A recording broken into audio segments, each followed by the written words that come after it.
الحمد لله رب العالمين والعاقبة للمتقين والصلاة والسلام على سيد المرسلين مولانا محمد وآله وأصحابه أجمعين أما بعد.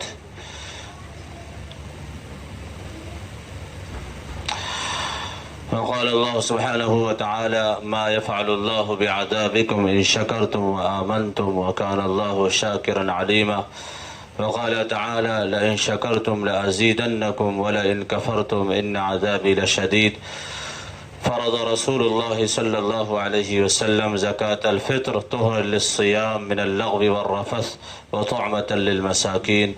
صدق الله العظيم وصدق رسوله النبي الكريم.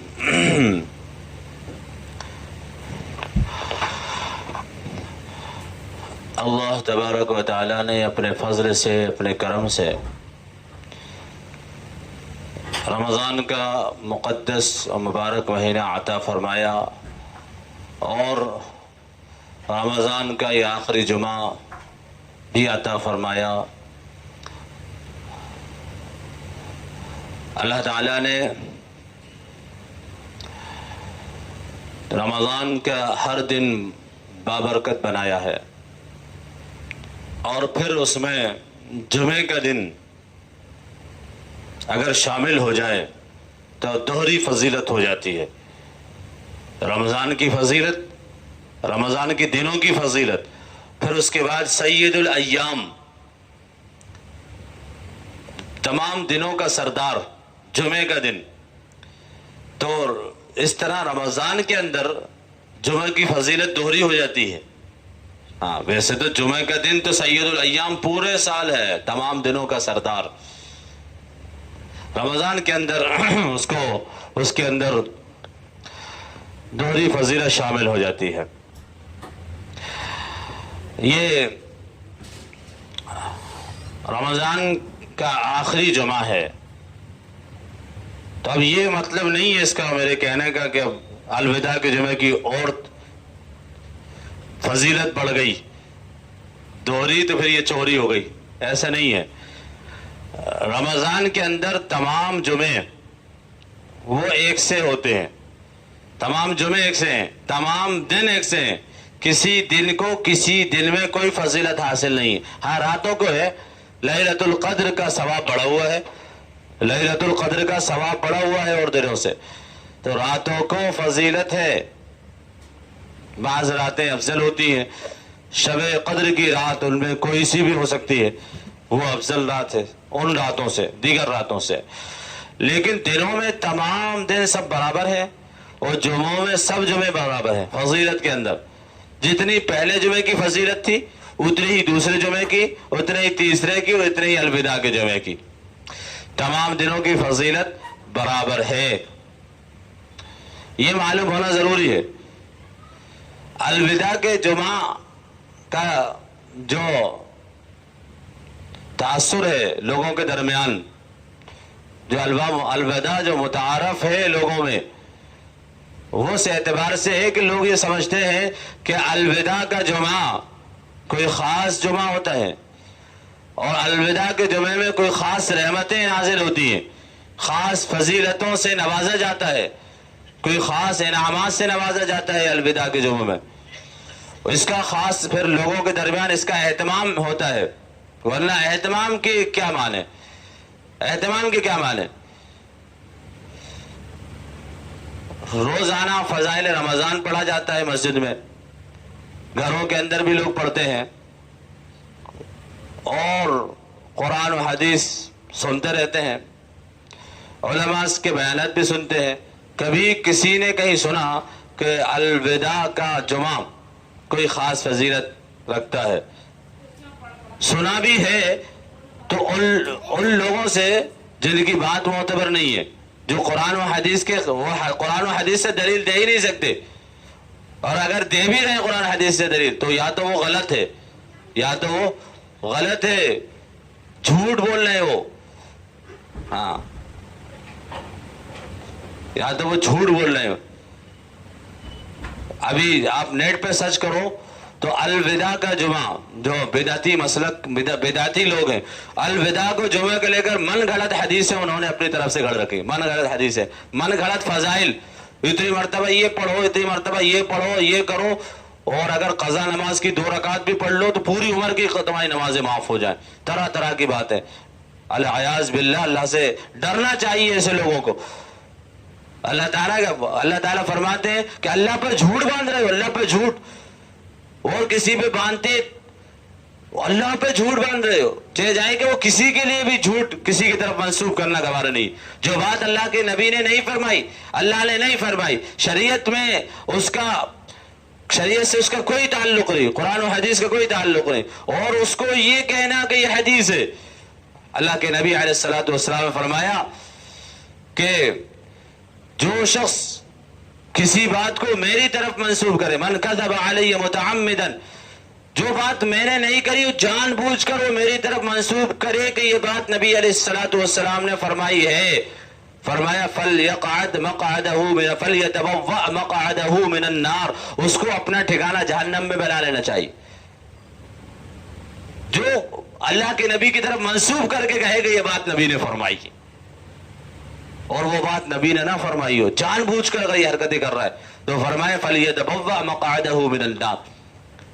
علماء نے لکھا ہے کہ اتنی صحیح حدیث ہے یہ کہ کبھی بھی کسی محدث نے اس میں جرح نہیں کی، کسی محدث کا اس میں اختلاف نہیں ہے. تمام محدثین کے نزدیک یہ حدیث صحیح ہے، سب کا اس پر اتفاق ہے کہ جو نبی علیہ الصلوۃ والسلام کی طرف کسی بات کو منسوب کرے، جھوٹ کو منسوب کرے، کسی بات کو منسوب کرے جو نبی علیہ الصلوۃ والسلام نے نہ فرمائی ہو جان بوجھ کر، وہ اپنا ٹھکانہ جہنم میں بنا لے. اور جن لوگوں کی عادت ہوتی ہے نا، جب اپنی بات منوانا اور کہتے نہیں میں نے تو پڑھا ہے، میں نے تو یہ حدیث پڑھی ہے، اپنی بات جب منوانا ہو، ایگو، کہیں میں ان کے سامنے زیر نہ ہو جاؤں، کہیں ان سے ہار نہ جاؤں، تو کیا کہ میں نے تو پڑھی حدیث، آپ نئی حدیث سے آپ نئی باتیں کہہ رہا ہوں، میں نے تو پڑھی حدیث، میرے استاد نے پڑھائی ہے. جھوٹ بولتے، نہ ان کے استاد نے پڑھائی اور نہ انہوں نے پڑھی. اگر پڑھی بھی ہے تو پھر انہی لوگوں کی پڑھی ہے جنہوں نے من غلط باتیں لکھی ہیں. اس میں 2 ہی وجہ ہوتی ہیں. تو الوداع کے جمعے کے متعلق کوئی فضیلت الگ سے نہیں ہے، جو تمام جمعوں کی فضیلت ہے وہی الوداع کے جمعے کی فضیلت ہے.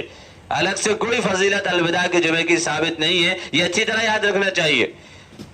بہت سی غلطیاں الوداع کے جمعے کو لے کر لوگوں کے درمیان ہوتی آئی ہیں، اور علماء اپنے اپنے اعتبار سے فتاوی موجود ہیں آج بھی بہت پرانے، لیکن چونکہ اتنے بیانات نہیں ہوتے تھے، لوگوں کو اتنی معلومات نہیں ہوتی تھی. لیکن اب جب لوگ پڑھ رہے ہیں اور بڑھ رہے ہیں، آگے ہر چیز میں ترقی کر رہے ہیں، تو دین میں کیوں پیچھے؟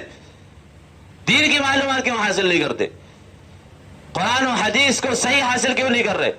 جب دنیا کے اندر ہر چیز میں ترقی کر رہے ہیں، ہر چیز حاصل کر رہے ہیں، پیچھے نہیں ہے دنیا میں، پھر ہم قرآن و حدیث کی صحیح قرآن و حدیث کی معلومات کو فراہم کیوں نہیں کرتے؟ الوداع کے جمعے کو لے کر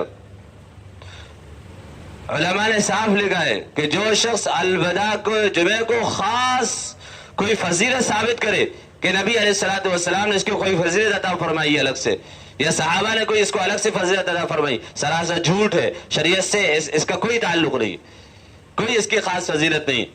صرف اس اعتبار سے کہ آخری جمعہ ہے، اب رمضان ہم سے جدا ہو رہے، رخصت ہو رہے، ہم نے جو غلطیاں کوتاہیاں کی اس پر ہمیں معافی مانگ لینا چاہیے، جو اللہ نے عبادت کی توفیق دی اس پر شکر ادا کرنا چاہیے. اس اعتبار سے الوداع کہے تو ٹھیک ہے، لیکن جو رسمیں ہیں جیسا کہ الوداع کے جمعے پر نیا کپڑا پہننا، کہ صاحب الوداع کے جمعے کے لیے کپڑے سلوا لیے، کہ ہاں سلوا لیے، کہ صاحب تھوڑے لیٹ ہو گئے، پہننے کا پورا ارادہ تھا میرا، ڈال بھی دیے تھے، ٹیلر نے دیے نہیں، اتنی سلائی ان کے پاس. ایسا بھی ہو رہا ہے.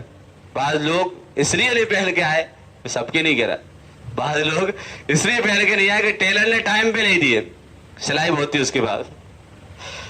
تو الوداع کے جمعے پر خاص طور سے نیا جوڑا پہننا، یہ اپنی طرف سے ایک نئی چیز ایڈ کرنا ہے، اسی کو بدعت کہتے ہیں. اللہ کے نبی علیہ الصلوۃ والسلام فرمایا ہر نئی چیز ایڈ کرنے سے، شامل کرنے سے بچو. اس لیے کہ ہر نئی چیز بدعت ہے، وَكُلُّ مُحْدَثٍ بِدْعَةٌ، ہر نئی چیز بدعت ہے، اور ہر بدعت گمراہی ہے، اور ہر گمراہی فرمائے جہنم میں لے جانے والی ہے۔ ہر نئی چیز سے بچو جو چیز نہیں ہے۔ اور الوداع پہ نیا جوڑا پہن لیں گے، اور عید کے دن پرانا جوڑا پہنیں گے۔ کیوں صاحب؟ ارے صاحب دنیا کے اندر اتنے ظلم ہو رہے ہیں، میں نیا کپڑا کیسے پہن سکتا ہوں؟ میں تو کالی پٹی باندھوں گا، کالے کپڑے پہنوں گا، میں تو غم مناؤں گا۔ دنیا کے اندر اتنے ظلم ہو رہے ہیں۔ صحابہ سے زیادہ مظلوم، صحابہ سے زیادہ بڑی شہادتیں، صحابہ سے زیادہ بڑی قربانیاں، صحابہ سے زیادہ بڑی تکالیف ہماری ہو سکتی ہے؟ سید الشہداء حضرت حمزہ رضی اللہ تعالیٰ عنہ کی شہادت ہوئی۔ اللہ کے نبی صلی اللہ علیہ وسلم نے 70 مرتبہ نماز جنازہ پڑھی آپ کی، آپ کا غم ہلکا نہیں ہوتا تھا، اور آپ بار بار کہتے عمی سید الشہداء، میرے چچا تو شہیدوں کے سردار ہیں، آپ کا غم ہلکا نہیں ہو رہا تھا۔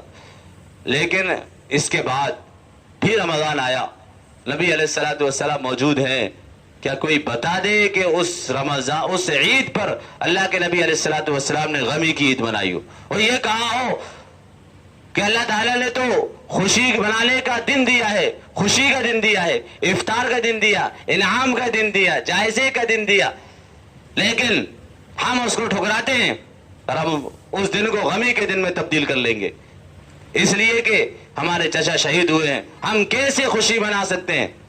کیا نبی علیہ الصلوۃ والسلام نے کہیں فرمایا یا کہیں سے ثابت ہے کہ نبی علیہ الصلوۃ والسلام نے غمی کی عید منائی ہو؟ ہر سال کتنے صحابہ غزوات کے اندر شہید ہوتے تھے، لیکن کبھی بھی کسی صحابی سے بھی یا ان کے گھر والوں سے اور خود نبی پاک علیہ الصلوۃ والسلام سے غمی کی عید منانا ثابت نہیں ہے۔ اس لیے یہ کام چھوڑ دیں جو لوگ غمی کی عید مناتے ہیں۔ دنیا کے اندر کتنی مظلومیت ہو رہی ہو، لیکن شریعت نے ہمیں ہر چیز کی حد دی ہے، ہر چیز کی لمٹ دی ہے۔ خوشی بھی ہمیں منانا ہے تو شریعت کی باؤنڈری میں رہ کر، شریعت کے دائرے میں رہ کر، اس دائرے سے باہر نہیں جانا۔ مسلمان نام ہے شریعت کی باؤنڈری میں رہنے کا، اگر شریعت کی حدود سے باہر جائیں گے وَتِلْكَ حُدُودُ اللَّهِ وَمَنْ يَتَعَدَّ حُدُودَ اللَّهِ فَقَدْ ظَلَمَ نَفْسَهُ، یہ اللہ نے جو باؤنڈری بنائی ہے نا، وہ اسی میں رہو۔ جو باؤنڈری سے تجاوز کر جائے گا وہ ظلم کرے گا اپنے آپ پر، وہ نقصان اٹھائے گا۔ یہ ہماری باؤنڈری ہے، شریعت نے بنائی ہے۔ تو خوشی کی بھی ایک حد ہے، غمی کی بھی حد ہے، شریعت نے سب بتائی ہے۔ یہ مطلب نہیں ہے کہ ہم خوشی کے اندر ہیں تو ہم جو ہے اپنے حد سے باہر ہو جائیں، جو چاہے خوشی میں ننگا ناچ ناچیں، خوب فلمیں دیکھیں، دکھائیں لوگوں کو، رشتہ داروں کے اکٹھا کر لیں اجتماعی طور پہ، چلو فلمیں دیکھیں گے، چلو انجوائے کریں گے، بے حیائی کریں گے، گانے، ڈی جے، ڈانس ناچ پارٹی۔ تو یہ ایسی خوشی نہیں ہے عید کے دن۔ خوشی وہ ہے جو شریعت کے دائرے کے اندر ہو، اور غمی بھی وہ ہے جو شریعت کے دائرے میں ہو۔ شریعت کے دائرے سے باہر غمی جائز نہیں ہے۔ جو شریعت نے جتنا جواز دیا ہے، جتنی گنجائش دی ہے، جہاں تک اس نے بتایا ہے وہی تک کرنا ہے، وہی تک منانا ہے غمی بھی۔ یہ حد سے تجاوز ہے غمی کی عید منانا، یہ حد سے تجاوز ہے۔ اللہ تعالیٰ نے عید کے دن کو خوشی کا دن بنایا ہے، اس کے اندر تبدیلی کرنا اور اس کے اندر تحریف کرنا جائز نہیں ہے۔ اس لیے عید کے دن خاص طور سے، جمعے کے دن بھی اچھے کپڑے پہننا چاہیے، آدمی غسل کرے، مسواک کرے، عطر لگائے، اپنے لباس میں اچھا لباس زیب تن کرے، اہتمام کے ساتھ جمعے کے اندر آئے۔ یہ بھی جمعے کے اندر بھی ہے اور عید کے اندر بھی ہے، عید کے اندر بھی، اور عید کا مرتبہ زیادہ ہے کیونکہ عید کا اجتماع بھی بڑا ہے، عید کا اجتماع بھی بڑا ہے جمعے کے اجتماع سے، عید کا اجتماع بھی بڑا ہے۔